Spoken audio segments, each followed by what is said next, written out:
അങ്ങനെ മദ്രാസിൽ അസിസ്റ്റൻ്റ് ഡയറക്ടറായി തുടങ്ങി. എനിക്ക് കിട്ടിയ അഡ്വാൻറ്റേജ് എനിക്ക് 14 വയസ്സേ ഉള്ളുമായിരുന്നു എന്നുള്ളതാണ്.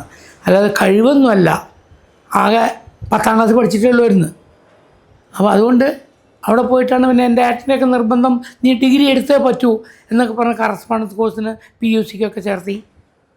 മധുര യൂണിവേഴ്സിറ്റിയുടെ അവർക്ക് വേണ്ടിയൊക്കെ കഷ്ടപ്പെട്ട് പഠിച്ചു. അതൊക്കെ നടന്നുകൊണ്ടിരുന്നു. അതിനൊന്നും വലിയ ഞാൻ പ്രാധാന്യം കൊടുത്തില്ല. അസിസ്റ്റൻ്റ് ഡയറക്ടറെ വരയ്ക്കുക. എൻ്റെ ഉദ്ദേശം സിനിമയിൽ നമ്പർ 1 ആവണം. അതെങ്ങനെ സാധിക്കും? കാരണം അവിടെ നമ്മുടെ മുന്നിൽ നിൽക്കുന്ന എല്ലാവരുടെയും മുന്നിൽ നമ്മളൊന്നുമല്ല. ചെറിയൊരു ചെക്കൻ 14 വയസ്സുള്ളൂ. അപ്പോൾ എങ്ങനെ ആവാം? അപ്പോൾ അതുകൊണ്ട് എല്ലാ ജോലിയും ചെയ്യാൻ ഞാൻ തീരുമാനിച്ചു. ഹാർഡ് വർക്ക് ചെയ്യും. ഓടി നടന്ന് അസിസ്റ്റൻ്റ് ഡയറക്ടറുടെ പണി എന്നുള്ളതല്ല, ഞാൻ പ്രൊഡക്ഷൻ ബോയുടെ പണിയും എല്ലാം ആർട്ടിസ്റ്റിൻ്റെ പണിയും എല്ലാം ചെയ്യും. ഓടി നടന്ന് പണിയെടുക്കും.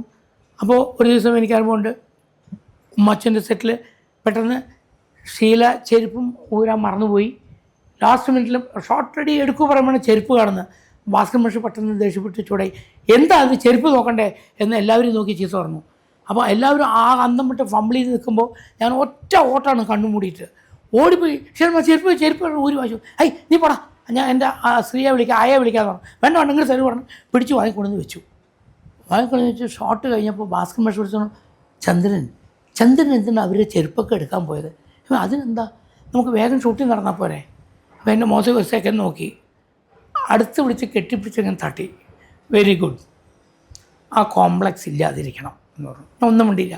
ഷീല വിളിച്ചിട്ട് എൻ്റെ അടുത്ത് വന്നിട്ട് എന്നെ ചെവിക്ക് പിടിച്ചു, മേലെ എൻ്റെ ചെരുപ്പൊന്നും നീ കൈ കൊണ്ട് തുടരുത് കേട്ടോ. ഞാൻ പറഞ്ഞു, ഞാൻ ശീലാമ്മയുടെ ചെരുപ്പല്ലാതെ തൊട്ട് ഒരു സെറ്റ് പ്രോപ്പർട്ടി എടുത്ത് മാറ്റി, അതവിടെ പാടില്ലാത്ത പ്രോപ്പർട്ടിയാണെന്ന് പറഞ്ഞു. അപ്പോൾ ചിരിച്ചു, നിനക്ക് സംസാരിക്കാനും അറിയാം എന്ന് പറഞ്ഞു. അങ്ങനെ പറയും. അങ്ങനെ മധു സാറായിട്ട് പലപ്പോഴും തർക്കങ്ങളുണ്ടാവും. അതെന്തിനാ അങ്ങനെ, അതങ്ങനെ ചെയ്യേണ്ട ആവശ്യമില്ല, ഇങ്ങനെ പോരെ. ഞാൻ പറയും ഇങ്ങനെയും മതി, പക്ഷെ ഞാൻ എൻ്റെ അഭിപ്രായം പറഞ്ഞുള്ളൂ. എന്നാൽ അഭിപ്രായം വേണ്ടെന്ന് പറയും. കുറച്ച് കഴിഞ്ഞിട്ട് അത് അക്സെപ്റ്റ് ചെയ്യും. വെരി ഗുഡ്, നല്ല സജഷനാണെന്നും പറയും. അങ്ങനെ ഞാനും മധു സാറും അപ്പോഴേ ശത്രുക്കളാണെങ്കിൽ ഇടയ്ക്കിടയ്ക്ക് അടുക്കും, ശത്രുവാവും, അടുക്കും.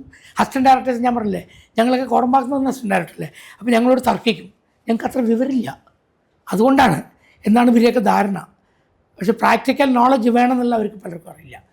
അവർ തിയറിയിൽ കൂടെ മാത്രം പിടിച്ച് നിൽക്കുന്നവരാണ്. നമ്മൾ പ്രാക്ടിക്കൽ മാത്രം പഠിച്ചുകൊണ്ടിരിക്കുന്നവരാണ് അവിടെ.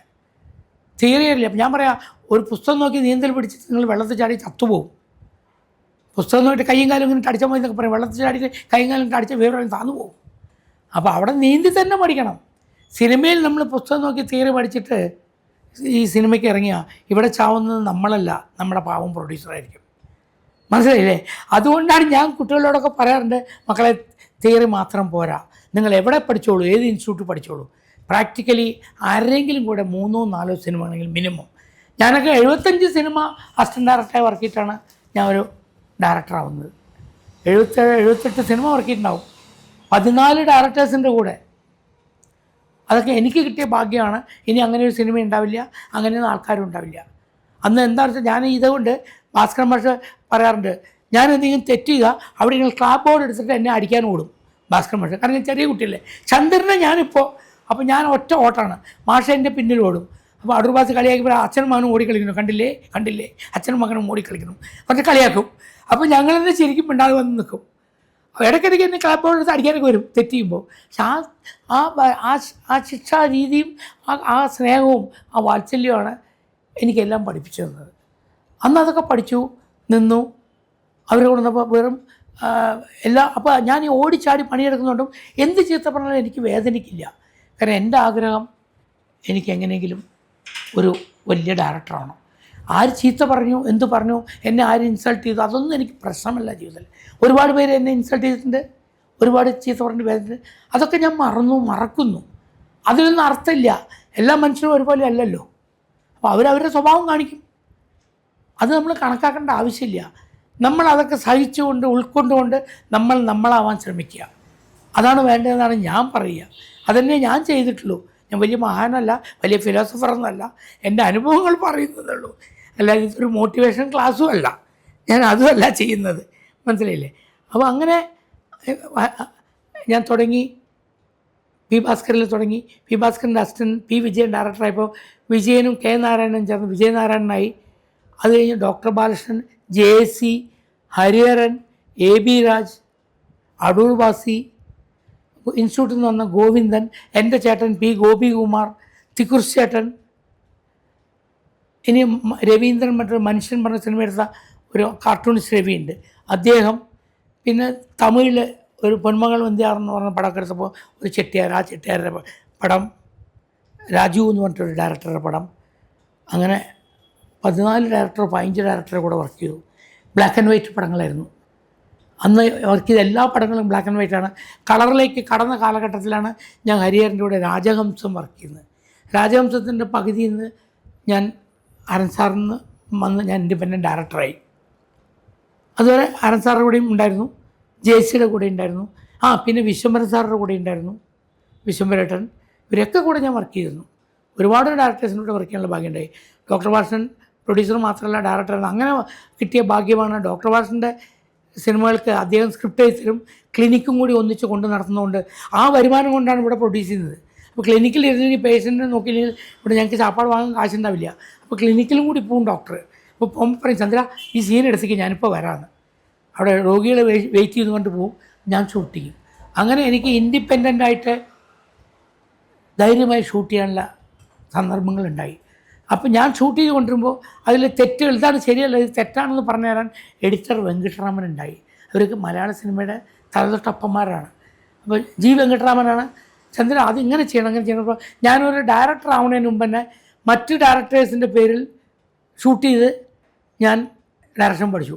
അവരുടെ അക്കൗണ്ടിൽ എൻ്റെ തെറ്റുകളൊക്കെ അവരുടെ തലയ്ക്കായി പോയി. ഞാൻ രക്ഷപ്പെടുകയും ചെയ്തു. എന്ന് വെച്ചാൽ ഞാൻ അവരെ ദ്രോഹിച്ചിട്ടില്ല. അവരും കൂടി കണ്ട സിനിമകൾ അവർ കണ്ട ശേഷം റിലീസ് ചെയ്തിട്ടുള്ളൂ. അപ്പോൾ ഡോക്ടർ പറഞ്ഞു 4-5 സിനിമകൾ അങ്ങനെ ഇപ്പോൾ ചന്ദ്രൻ ഷൂട്ട് ചെയ്യുക എന്നിട്ട് എൻ്റെ പേരിടുക, അതൊരു നല്ല കാര്യമല്ല. എനിക്കത് എപ്പോഴും മനസ്സിൽ കുത്താറുണ്ട്, ഇത് ചന്ദ്രനും കൂടി അവകാശപ്പെട്ടതല്ലേ എന്ന്. അതുകൊണ്ട് ചന്ദ്രൻ ഡയറക്റ്റ് ചെയ്യുക എന്ന് പറഞ്ഞു. അങ്ങനെ ഞാൻ ഡയറക്ടർ ആവാൻ തീരുമാനിച്ചു. എനിക്ക് ധൈര്യമില്ല, 19 വയസ്സേ ഉള്ളൂ. ഞാൻ ഡയറക്ടർ ആവുകയെ. മലയാള സിനിമയിൽ 40 വയസ്സിൽ കുറഞ്ഞ ആരും ഇല്ലാത്ത സമയം. അങ്ങനെ ഞാൻ എൻ്റെ എല്ലാ ഡയറക്ടേഴ്സിനെയും കണ്ട് ചോദിച്ചു, ഞാൻ ഡയറക്റ്റ് ചെയ്തോട്ടെ, എന്നെ ഇങ്ങനെ ഡയറക്റ്റ് ചെയ്യാൻ പറഞ്ഞു. ഡോക്ടർ വാർഷൻ പറയുന്നു, അതിനെന്താടാ, നീ ഞങ്ങളുടെയൊക്കെ കൂടെ വർക്ക് ചെയ്ത് നീയല്ലേ, ഞങ്ങൾക്കറിയാമല്ലോ, നീ ചെയ്യണം, ഒരു കുഴപ്പമില്ല, നീ ചെയ്തോ, നീ ചെറിയ കുട്ടിയാണെന്ന് പറഞ്ഞു പേടിക്കണ്ട, ചെയ്തോ, ഞങ്ങളുടെയൊക്കെ സപ്പോർട്ടുണ്ട്, ചെയ്യണം.